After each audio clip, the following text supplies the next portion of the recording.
The first graduating class of Artemis astronauts, getting ready to green run our SLS rocket, and intriguing discoveries in our solar system and beyond. A few of the stories to tell you about this week at NASA.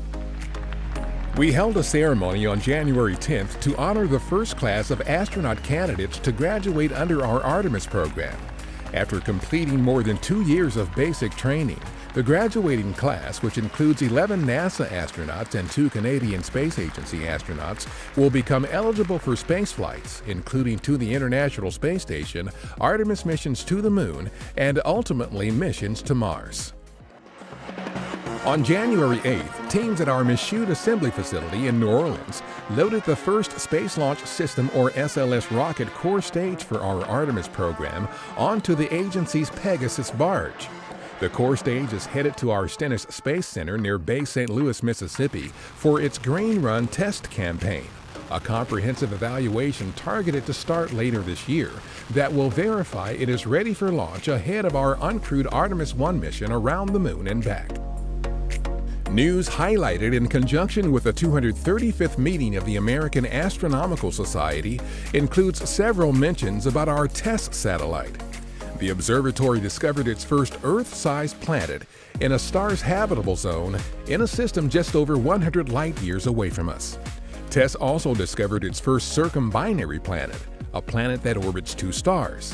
That planet is about 1,300 light-years from Earth.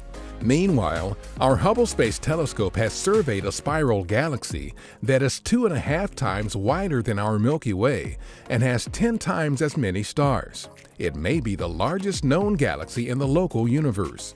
And the Sophia Flying Observatory captured a very detailed infrared panoramic image of the center of our Milky Way that could help inform future research on the formation of massive stars and supermassive black holes.